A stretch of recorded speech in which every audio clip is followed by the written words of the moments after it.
Pada hari Senin kemarin, saya datang ke SPKT, Sentra Pelayanan Kepolisian Terpadu, ya, untuk membuat atau membuka laporan polisi dan sudah keluar STTLB-nya /B /1/1/2026 SPKT Polda Metro Jaya, laporan saya, ya.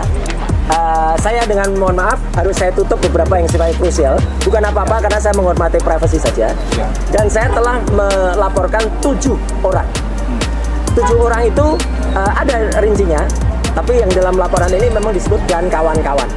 Ya, tapi dan kawan-kawannya pihak penyidik sudah mendapatkan karena kami sudah menyerahkan laporan berupa detail intinya seperti ini, lengkap dengan ada penjelasan di dalamnya tentang orang-orangnya, tentang buktinya, screen capture-nya, linknya, bahkan juga transkripnya sudah kita berikan semuanya. Petunjuk dan buktinya ada. Jadi kenapa kita melaporkan pasal 433 ayat 2 dan 434 ayat 1 di KUHP yang baru? Karena itu yang terkait langsung dengan peristiwa yang saya alami. Jadi ini merupakan satu spin yang luar biasa jahat, ya, gitu. Karena penelitian yang kami lakukan bertiga awalnya dan didukung oleh teman-teman yang lain dari tim akademisi dan juga dari TPUA dan juga tim aktivis adalah tentang dugaan ijazah palsu yang dimiliki oleh Presiden ke-7 Indonesia Joko Widodo yang simpulannya adalah 99,9% palsu.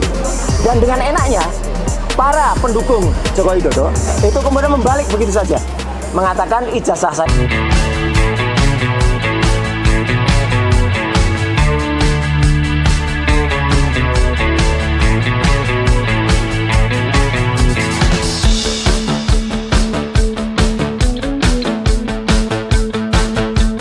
Bismillahirrahmanirrahim. Assalamualaikum warahmatullahi wabarakatuh. Waalaikumsalam warahmatullahi wabarakatuh. Terima kasih rekan-rekan media dan YouTuber yang sudah memenuhi undangan kami, dan hari ini sesuai dengan rencana yang sudah kami sampaikan, kami akan mengadakan konferensi pers sehubungan dengan telah dilakukannya pelaporan terhadap sejumlah nama, totalnya ada 7 orang yang berada di kubu Joko Widodo berkaitan dengan adanya dugaan tindak pidana yang kurang lebih sama dengan yang dilaporkan saudara Joko Widodo, yakni fitnah, pencemaran, menyerang kehormatan, yang itu semua sudah diterima oleh penyidik Polda Metro Jaya beberapa hari yang lalu. Nanti akan ada rinciannya dari Bung Gafur Sangaji. Namun ada beberapa hal yang penting dari tim advokasi yang mengadvokasi kasus ini, khususnya terkait laporan disampaikan oleh KRMT Roy Suryo Noto di Projo, yakni sebagai berikut. Yang pertama, sejak diundangkannya KUHP yang baru, Kitab Undang-Undang Hukum Pidana yang baru di 2023 yang lalu, yakni Undang-Undang Nomor 1 Tahun 2023 tentang KUHP, undang-undang tersebut ada jeda 3 tahun dan baru efektif berlaku per 2 Januari 2026. Namun yang menarik bahwa norma tentang pelanggaran fitnah, pencemaran yang menyerang kehormatan itu tetap diadopsi dan menjadi satu kejahatan juga, sehingga meskipun ada KUHP yang baru, setiap orang siapapun tidak bisa atau tidak boleh melakukan penghinaan, pencemaran, menyerang kehormatan kepada siapapun dan dengan sarana apapun, termasuk melalui sosial media. Nah, dengan demikian bahwa hari ini kami ingin menguji 2 hal. Yang pertama, apakah prinsip-prinsip equality before the law, yang itu merupakan asas yang sangat prinsipal yang juga diadopsi dalam KUHP yang baru, artinya setiap warga negara berkedudukan sama di hadapan hukum, itu juga akan diperlakukan sama secara hukum oleh penyidik Polda Metro Jaya. Kenapa? Karena pada saat saudara Joko Widodo 30 April 2025 yang lalu membuat laporan polisi berkaitan dengan dugaan fitnah, pencemaran, dan menyerang kehormatan melalui sarana ITE, penyidik Polda Metro Jaya begitu gegap gempita cepat langsung melakukan proses penyelidikan dan penyidikan setelah menerbitkan LP. Nah, kita akan uji apakah jika laporan itu dilakukan oleh klien kami, KRMT Roy Suryo Noto di Projo, itu juga akan mendapat reaksi yang sama. Setidaknya saat ini kami apresiasi dari sisi penerimaan LP, sudah diterbitkan LP, tetapi tidak cukup dengan hanya menumpuk LP dalam berkas. Kami juga ingin melihat lebih lanjut apakah polisi juga equality dalam konteks melakukan penyelidikan dan penyidikan, bahkan menetapkan 7 orang tersangka yang dilaporkan oleh klien kami. Jadi tidak sekedar formilnya sudah diterima LP, tetapi tindak lanjutnya. Yang kedua, kami ingin tegaskan sikap kesatria klien kami yang tidak saja melaporkan peristiwa, tetapi spesifik juga menyebutkan nama-nama yang nanti juga akan dijelaskan Bung Gafur, yang itu mengkonfirmasi bahwa klien kami tidak ingin mengekstensifikasi laporan ini kepada banyak pihak, seolah-olah nanti akan banyak pihak yang tertuduh dilaporkan. Ini berbeda sekali dengan laporan Saudara Joko Widodo yang saat itu hanya mengaku melaporkan peristiwa saja, tidak menyebut nama, tapi ternyata dalam LP yang dia tanda tangani itu justru sudah ada nama-nama. Bahkan nama-nama itu kan menjadi meluas, yang tadinya hanya 5 inisial, terakhir meningkat menjadi 12 orang terlapor. Dan kita ketahui ada 3 layer saat itu.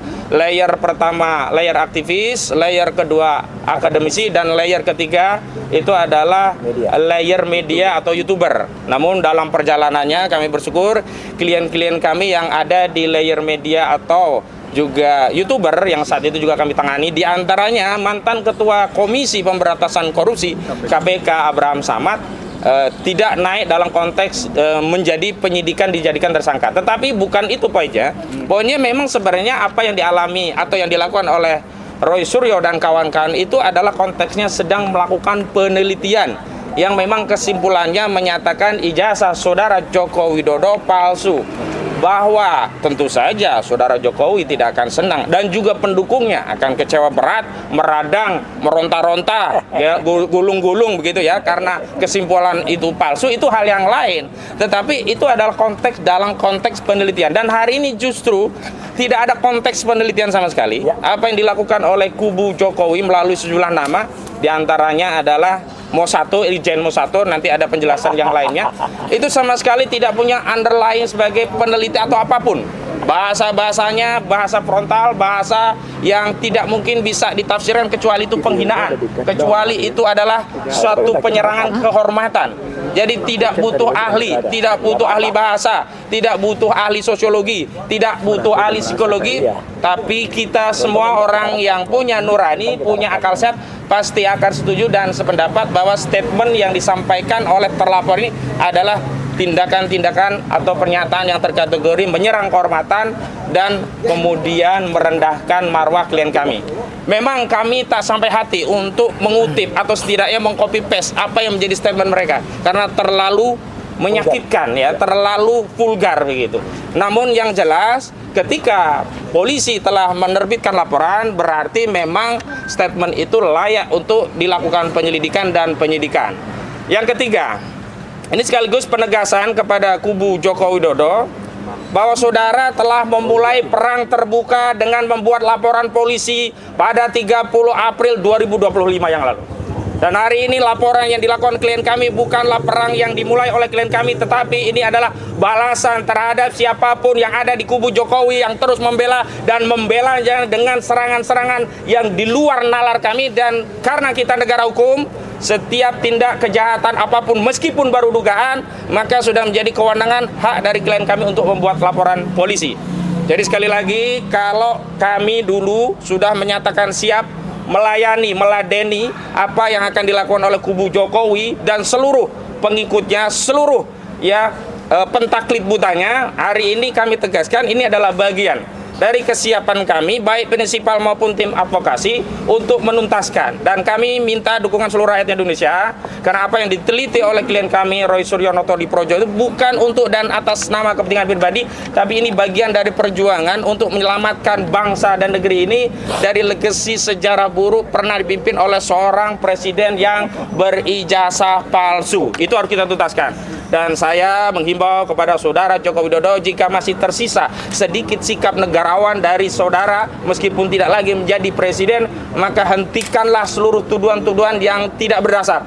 Saudara telah menuduh ada orang besar di balik perjuangan klien kami. Saudara tidak membuktikan apa yang menjadi tuduhan saudara. Padahal saudara berulang kali menyatakan siapa yang mendalilkan, siapa yang menuduh, dia harus membuktikan. Maka hari ini kami katakan bahwa saudara telah menuduh ada orang besar di belakang kami, maka saudara harus membuktikan. Dan terbukti selain kami sudah melakukan berbagai bantahan bahwa ada orang besar, bahkan pada tanggal 31 Juli 2025 yang lalu kami sudah mengirimkan somasi kepada saudara Joko Widodo. Tetapi sampai hari ini tidak respon, dan saat itu ternyata memang intensitas tuduhan itu turun. baru kemudian di tanggal 4 Desember 2025 Saudara Joko Widodo kembali mengulangi tuduhan orang besar saat diwawancara oleh stasiun Kompas TV. Jadi sekali lagi, kehadiran Partai Demokrat yang juga melaporkan tuduhan orang besar meskipun tidak kepada Saudara Joko Widodo, kepada orang-orang yang mengedarkan tuduhan yang kami yakini tidak mungkin lepas dari izin persetujuan atau setidaknya arahan dari Saudara Joko Widodo, karena Saudara Joko Widodo sendirilah yang pertama kali mengedarkan tuduhan orang besar. Jadi itu ya 3 prinsip dasar kami dalam konferensi pers, dan selanjutnya secara teknis Bung Abdul Ghafur Sangaji akan menyampaikan rinciannya. Silakan Bung. Oke. Ya, terima kasih Bang Ahmad Kozinudin. Assalamualaikum warahmatullahi wabarakatuh. Salam hatuhaha. Pada kesempatan yang baik ini, pertama-tama saya mengucapkan selamat tahun baru kepada semua rekan-rekan media dan seluruh masyarakat Indonesia, bahwa pada tahun baru ini, sebagaimana tadi sudah disampaikan oleh Bang Ahmad Kozinudin, kita sudah punya produk hukum pidana nasional yang berlaku secara bersamaan, yaitu Undang-Undang Nomor 1 Tahun 2023 tentang KUHP dan Undang-Undang Nomor 20 Tahun 2025 tentang KUHP berlaku secara bersamaan sejak tanggal 2 Januari 2026. Dan kita bersyukur kedua produk hukum itu telah mewakili nilai-nilai Pancasila, kemudian Undang-Undang 45 dan kearifan lokal, karena di dalam hukum pidana material kita sudah diadopsi namanya peradilan adat atau nilai-nilai hukum adat di dalam hukum pidana material kita. Nah, tahun baru tentu selalu ada hal baru, tentu selalu ada semangat baru, tentu selalu ada spirit baru, dan tentu selalu ada optimisme baru, tetapi juga tentu selalu ada peristiwa-peristiwa hukum baru. Nah, terkait dengan peristiwa hukum baru ini, terhadap polemik ijazah Pak Joko Widodo yang dari awal diduga adalah ijazah palsu berdasarkan hasil penelitian Mas Roy, Bang Rismond, dan Dr. Tifa, laporan Pak Joko Widodo kemudian diumumkan penetapan tersangka pada tanggal 7 November 2025 yang melahirkan 8 tersangka. Hari ini, tanggal 8 Januari 2026, Mas Roy melaporkan 7 terlapor yang mereka tentu adalah pendukung Pak Joko Widodo. Angka 7 dan angka 8 telah menorehkan sejarah baru lagi, yaitu tanggal 7 November 2025 lahir 8 tersangka, pada 8 Januari hari ini lahir 7 terlapor. Ya, artinya angka 7 dan angka 8 ini melahirkan sejarah baru dalam konteks kekeseruan ijazah Pak Joko Widodo. Nah, perlu saya tegaskan bahwa apa yang dilaporkan oleh Mas Roy adalah dalam kapasitas sebagai seorang warga negara Indonesia, bukan dalam kapasitas sebagai tersangka. Ya, dahulu Pak Joko Widodo melaporkan Mas Roy dalam konteks sebagai terlapor. Hari ini di tahun baru kita masuk babak baru, ya, yaitu Mas Roy menjadi pelapor terhadap 7 orang yang kami duga itu adalah pendukung Pak Joko Widodo, ya. Dan yang dilaporkan oleh Mas Roy dalam konteks bukan karena merasa diserang atau bukan karena dalam konteks tuduhan ijazah palsu dia yang kemudian sudah naik dalam tahap LP Pak Joko Widodo, bukan itu konteksnya. Konteksnya adalah selama ini Mas Roy dituduh, ya, secara luar biasa, difitnah secara luar biasa terkait dengan kedudukan Mas Roy sebagai seorang warga negara yang harkat dan martabatnya dilindungi oleh konstitusi, dilindungi oleh semua kaidah-kaidah hukum pidana internasional, baik yang diatur di dalam Universal Declaration of Human Rights tahun 1948, ICCPR, International Convention on Civil and Political Rights, yang sudah kita ratifikasi dengan Undang-Undang Nomor 12 tahun 2005, dan semua kaidah-kaidah hukum pidana nasional kita, baik Undang-Undang Nomor 39 tahun 1999 tentang HAM, Undang-Undang Kekuasaan Kehakiman, dan 2 produk hukum pidana kita yang baru, yaitu KUHP dan KUHAP yang baru. Yang dilakukan oleh Mas Roy adalah melaporkan 7 orang yang kalau kita lihat delik kualifikasi deliknya sama dengan yang dilaporkan oleh Pak Joko Widodo, yaitu dugaan pencemaran nama baik dan fitnah. Bedanya adalah Pak Joko Widodo melaporkan dan kemudian lahir 8 tersangka itu menggunakan KUHP yang lama, yaitu pasal 310 dan pasal 311. Sekarang yang dilaporkan oleh Mas Roy itu menggunakan KUHP yang baru yang dilaporkan 2 pasal. yaitu pasal 43 ayat 2, 433 ayat 2 dan pasal 434 ayat 1. Ya. Di dalam hukum pidana kita yang baru ini, perlindungan terhadap kedudukan seorang warga negara dari fitnah dan pencemaran nama baik itu luar biasa. Ya, diatur di dalam bab 17 KUHP yang baru, dan luar biasanya di KUHP yang baru ini ada 5 pasal yang secara spesifik dari pasal 433 sampai pasal 437. Dahulu di KUHP yang lama hanya 2 pasal, pasal 310 dan pasal 311. Jadi yang dilaporkan oleh Mas Roy, saya tegaskan kembali lagi, bukan karena kedudukannya sebagai seorang tersangka, tidak, tetapi karena kedudukannya sebagai seorang warga negara yang punya hak dan dilindungi oleh konstitusi dan dilindungi oleh hukum, mempunyai hak untuk melaporkan siapa saja yang diduga telah melakukan pencemaran nama baik dan fitnah. Itu hal yang pertama, ya. Hal yang kedua, yang dilaporkan Mas Roy ini ada 2 klaster. Klaster pertama adalah klaster di mana ada 5 terlapor yang diduga kuat telah melakukan pencemaran nama baik terkait dengan tuduhan dan fitnah bahwa ijazah Mas Roy adalah ijazah palsu, ya. Dan kemudian ada penyerangan terhadap harkat dan martabatnya Mas Roy sebagai seorang pribadi kodrati yang dilindungi oleh konstitusi dan undang-undang. Itu klaster pertama. Dan klaster kedua ada 2 terlapor, yaitu terkait dengan tuduhan bahwa Mas Roy terlibat di dalam proyek korupsi Hambalang. Pada saat itu Mas Roy sebagai bagian dari kader Partai Demokrat, ya. Tetapi perlu saya tegaskan, berdasarkan bukti-bukti yang sudah kami sampaikan kepada penyidik Polda Metro Jaya, setidak-tidaknya pada saat kami melaporkan ini dan di SPKT, Mas Roy saat itu bukan sebagai terlapor, bukan sebagai tersangka, dan bukan juga sebagai saksi. Sama sekali tidak ada hubungannya dengan proyek Hambalang itu, ya. Jadi nggak ada kaitannya. Tetapi narasi-narasi yang dibangun oleh para fitnah dan penuduh, seolah-olah Mas Roy, bahkan ada videonya, seolah-olah Mas Roy adalah bagian dari tindak pidana korupsi Hambalang, ya. Nah, oleh karena itu, dalam kesempatan yang baik ini, kami meminta kepada Polda Metro Jaya agar laporan Mas Roy yang sudah naik tahap pro justisia, 7 terlapor itu telah diterbitkan LP-nya, dan kemudian LP-nya ini akan diproses sesuai dengan KUHP yang baru. Karena sudah pro justisia naik pada tahap penyelidikan, kami minta ada beberapa hal. Yang pertama, penyidik Polda Metro Jaya harus betul-betul menegakkan asas-asas hukum pidana yang diatur dalam KUHP baru dan KUHP baru. Ada 4 atau ada 5. Pertama, harus menjunjung tinggi asas profesionalitas, harus menjunjung tinggi asas proporsionalitas, harus menjunjung tinggi asas imparsialitas, dan harus menjunjung tinggi asas subsidiaritas. Profesionalitas artinya penyidik harus menjalankan kewenangan berdasarkan KUHP dan undang-undang kepolisian dengan baik. Tidak boleh ada orang yang punya akses ke kekuasaan dilindungi, sementara ada orang yang tidak punya akses ke kekuasaan itu kemudian ditindak. Kami tidak mau dong.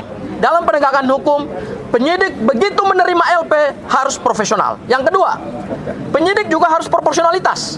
Artinya, kami telah melakukan kajian yang mendalam terhadap materi laporan kami dan sudah diterima oleh penyidik Polda Metro Jaya antara perbuatan yang diduga perbuatan pidana, kemudian kami kaitkan dengan unsur-unsur delik yang ada dalam pasal-pasal, dan yang kemudian nanti bagaimana penerapan pasalnya, kami minta agar dilakukan secara proporsional antara perbuatan, antara delik atau unsur delik, dan antara penerapan pasal. Ini betul-betul harus dilakukan sesuai dengan prinsip negara hukum, rule of law, ya, due process of law.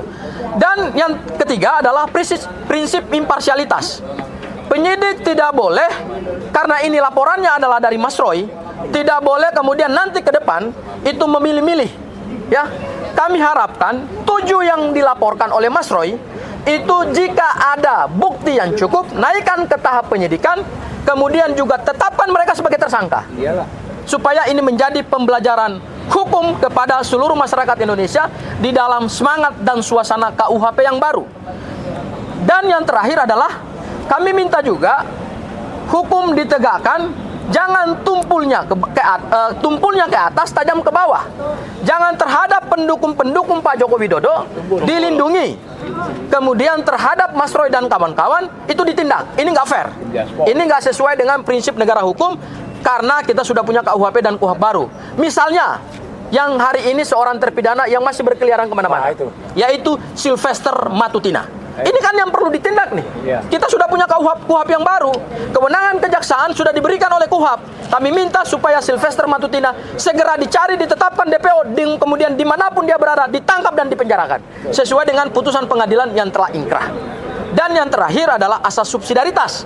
Penyidik Polda Metro Jaya harus betul-betul menegakkan hukum dengan baik, supaya tujuan hukum itu tercapai, yaitu adanya asas kepastian hukum, ada keadilan, dan kemudian ada kemanfaatan. Kami tidak ingin jangan sampai laporannya Mas Roy hanya diterima pada tahap LP, kemudian naik tahap penyelidikan, tetapi kemudian tidak dilakukan pada tahap penyidikan dan tidak ada penetapan tersangka. Karena kenapa? Kami yakin terhadap bukti-bukti awal yang kami miliki. Dan berdasarkan ketentuan KUHP yang baru, alat bukti itu kan sudah diperluas menjadi 8. Ya, dahulu alat bukti hanya 5, sekarang menjadi 8. Salah satu 2 yaitu ada barang bukti dan kemudian bukti elektronik. Dan berdasarkan laporan yang kami sampaikan kemarin, kami basisnya adalah bukti-bukti elektronik dan kemudian akan ada saksi yang kami hadirkan juga dan akan ada juga ahli-ahli yang kami hadirkan. Ya, siapa 7 orang itu tentu nanti Mas Roy yang akan menjelaskan secara lebih rinci, dan kemudian apa saja peristiwa yang kami duga adalah peristiwa pidana, kemudian juga itu akan dijelaskan oleh Mas Roy. Mungkin tambahan saya minta kepada Bang Samsir selaku salah satu tim kuasa hukum juga yang mendampingi saat itu. Silakan Bang Samsir. Terima kasih. Assalamualaikum warahmatullahi wabarakatuh. Bang Samsir. Terima kasih kawan-kawan semua sudah hadir seperti undangan kita untuk datang meliput pada acara hari ini. Mengenai perkara ijazah saudara Joko Widodo yang pada awalnya sudah diteliti oleh Bapak Roy Suryo ini sebagai seorang peneliti, ini sebenarnya sesuatu yang memang jauh dari sasaran kalau beliau sampai dipidanakan ya. Karena memang apa yang diteliti oleh beliau dan kawan-kawannya itu adalah memang ijazah yang sudah beredar di masyarakat, sehingga pada saat dia teliti itulah yang dia sebutkan kalau ijazah tersebut adalah 99,9% adalah palsu. Kemudian kita berlanjut kepada proses yang baru saja kita dapatkan LP-nya itu tanggal 6 Januari 2026 kemarin. Nah, masalah yang demikian mudahnya mestinya untuk dibuktikan oleh saudara Joko Widodo berlanjut-lanjut sampai menyeret banyak orang yang membuat berita yang mencemarkan nama baik, termasuk juga fitnah yang dilakukan oleh orang-orang yang memang tidak mengerti mungkin ya. Tapi hal ini sengaja, bukan sengaja ya, kita harus mendudukkan masalah hukum hal seperti ini. Jangan dianggap biasa aja terus melebar kemana-mana, sehingga orang-orang yang tidak tahu atau memang tahu tapi ingin menjatuhkan, dia harus mempertanggungjawabkan perbuatannya dan harus mendapat pelajaran juga bagi yang lain. Saya akan mendampingi pada saat pelaporan kemarin. Saya pikir itu yang bisa saya dapatkan. Makasih. Assalamualaikum warahmatullahi wabarakatuh. Pak Azam, ada yang mau ditambahkan? Ya, ada tambahan sedikit ya. Jadi begini, ini bukan soal kebetulan 7 orang yang dilaporkan kok tepat mantan 7 presiden. Jadi saya kira menarik ini antara 7 dan 7 ini. Jadi saya kira dilanjut. Ya, baik. Assalamualaikum warahmatullahi wabarakatuh. Ya, pertama-tama saya aturkan terima kasih atas dukungan, support dan semuanya atas perkenannya saya membuat lapor. Jadi sebelum saya membuat laporan ini, saya tentu saja secara etika meminta izin kepada tim lawyer ya, artinya yang di bawah koordinasi Pak Abraham Samad, di bawah koordinasi litigasinya di bawah koordinasi Pak Petrus Celestinus, dan di bawah koordinasi non litigasinya Pak Ahmad Kosinudin. Dan pada saat itu ditunjuk lawyer langsung yang mendampingi saya pada saat pelaporan kemarin, yaitu ada Bang Abdul Ghafur Sangaji, ada Bang Asam Khan, ada Bang Maidi, ada Bang Samsir Siregar, dan juga ada Samsir Jalil. Samsir Siregar. Dan juga saya terima kasih untuk pendukung yang selalu menyertai kita ya, ibu-ibu dari ARM, yang juga dari teman-teman semua, dari YouTuber juga, ada Michael di sini juga, yang ada kaitannya juga sih gitu dengan perkara ini. Jadi nanti saya sampaikan. Jadi intinya begini, ya. Pada hari Senin kemarin saya datang ke SPKT, Sentra Pelayanan Kepolisian Terpadu, ya, untuk membuat atau membuka laporan polisi dan sudah keluar STTLB-nya /B /114 /1 /2026 SPKT Polda Metro Jaya, laporan saya, ya. Saya dengan mohon maaf harus saya tutup beberapa yang sifatnya krusial, bukan apa-apa karena saya menghormati privasi saja. Dan saya telah melaporkan 7 orang. 7 orang itu ada rincinya, tapi yang dalam laporan ini memang disebut dan kawan-kawan. Ya, tapi dan kawan-kawannya pihak penyidik sudah mendapatkan karena kami sudah menyerahkan laporan berupa detail intinya seperti ini, lengkap dengan ada penjelasan di dalamnya tentang orang-orangnya, tentang buktinya, screen capture-nya, linknya, bahkan juga transkripnya sudah kita berikan semuanya. Petunjuk dan buktinya ada. Jadi kenapa kita melaporkan pasal 433 ayat 2 dan 434 ayat 1 di KUHP yang baru? Karena itu yang terkait langsung dengan peristiwa yang saya alami. Jadi ini merupakan satu spin yang luar biasa jahat, ya, gitu. Karena penelitian yang kami lakukan bertiga awalnya dan didukung oleh teman-teman yang lain dari tim akademisi dan juga dari TPUA dan juga tim aktivis adalah tentang dugaan ijazah palsu yang dimiliki oleh Presiden ke-7 Indonesia Joko Widodo, yang kesimpulannya adalah 99,9% palsu. Dan dengan enaknya para pendukung Joko Widodo itu kemudian membalik begitu saja, mengatakan ijazah saya palsu. Ada yang mengatakan ijazah S1 saya palsu, ada yang mengatakan ijazah S2 dan S3-nya juga palsu. Dan nanti saya akan tunjukkan kepada teman-teman semua, ya, kalau Jokowi itu dulu mau bersifat negarawan dan mau terbuka, tunjukkan saja ijazahnya, selesai. Orang bisa lihat, bisa menguji ijazah itu benar apa enggak. Mau tanyakan ke Universitas Gadjah Mada, mau tanyakan ke Universitas Negeri Jakarta, silahkan. Ya, nanti di bagian akhir saya tunjukkan. Tapi yang jelas, secara lucu, semalam, tepatnya dua malam sebelumnya, lawyer kami, ya, Pak Gafur Sangaji, memang sudah menyampaikan, ya, acara hari ini. Dan pada saat itu juga sudah mulai ada yang kelihatan kayak cacing kepanasan, ya, gitu, bingung dia, gelisah apa. Dan semalam ada yang lebih gelisah lagi. Semalam di salah satu TV ada yang sudah pakai baju tahanan, ada yang buka kaos dan kaos tahanan, calon kali, ya, gitu. Dan maka pada hari ini mohon didengarkan baik-baik, ya, gitu, tanpa kemudian bersifat mendahului pihak kepolisian, nama-nama terlapor, inisialnya akan saya sebut, ya. Inisial yang pertama adalah A. Inisial yang kedua adalah B. Inisial yang ketiga adalah D. Inisial yang keempat adalah F. Inisial yang kelima adalah L. Inisial yang kelima adalah U. Dan inisial yang enam adalah U. Dan inisial yang ketujuh adalah V. Jadi A, B, D, F, L, U, V.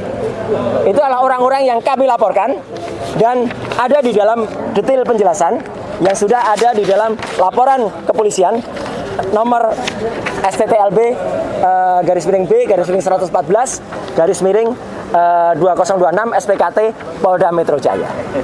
Saya jelaskan lagi. Jadi memang ada 2 klaster.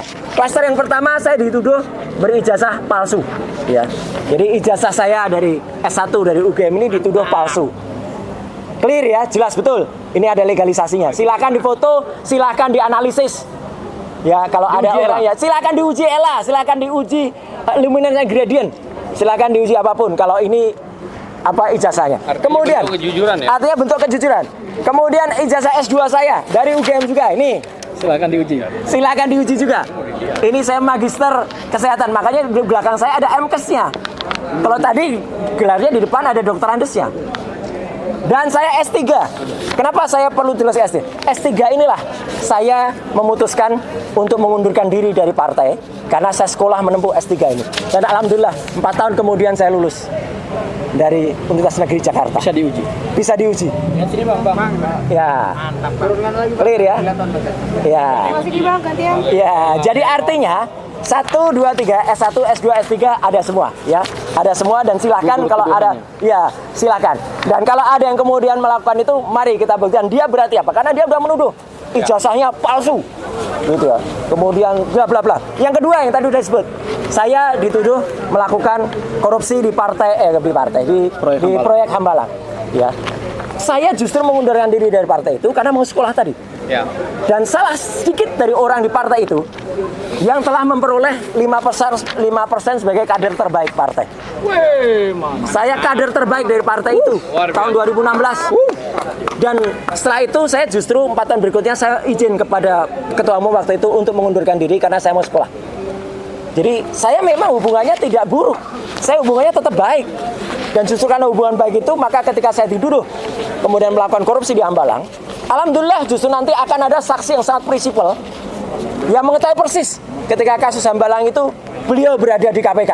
Yes. Ya, dan itu akan sangat membantu kita dan akan menjelaskan Roy Suryo tidak termasuk dalam lidik dan tidak ada. Clear banget. Ya, kenapa saya dibikin videonya? Jadi sebenarnya pasal 32 dan 35 Undang-Undang ITE pun masuk dan nanti akan didalami. Karena saya digambarkan ada di Hambalang, saya digambarkan ada di rombongan yang meneliti itu, dan saya digambarkan terlibat dalam urusan itu. Jadi sekali lagi, tuduhan-tuduhan mereka, kabar bohong dan fitnah adalah telak, ya. Dan itu masuk semua. Jadi makanya Polda Metro Jaya dengan cepat bisa menerbitkan LP. Karena mereka melihat tuduhan ijazah palsu adalah telak, tuduhan saya terlibat korupsi Hambalang adalah telak, semuanya adalah fitnah dan kabar bohong. Jadi sekali lagi kepada 7 pelaku, ya, A, B, D, F, L, U, V siap-siap saja untuk menerima panggilan dari Polda Metro Jaya. Tidak perlu seperti cacing kepanasan, sudah pakai kaos tahanan, ya, gitu. Dan kemudian sudah, nah, dan bawa borgol lagi, ya, gitu. Itu kan apa? Dan sekali lagi terima kasih untuk TAKA, ya, di bawah koordinasi Pak Abraham Samad, Pak Petrus Resu dan Pak Ahmad Kosinudin yang sudah mendampingi, dan ibu-ibu semua juga ada lawyer-lawyer ibu-ibu di sini yang memberikan kami saran. Jadi sekali lagi saya tetap dengan etika, sebelum saya lapor saya minta izin dulu untuk menerbitkan ini. Sekali lagi terima kasih. Wassalamualaikum warahmatullahi wabarakatuh. Ya, ada pertanyaan? Cukup, Pak. Ya, cukup ya. Oke, clear. Terima kasih. Jadi ini bukan peristiwa yang dilaporkan semuanya. Semuanya udah jelas ya. Yang bohong peristiwa, ternyata laporannya bukan peristiwa. Ya, clear ya, udah semuanya. Ya, nanti saya sampaikan.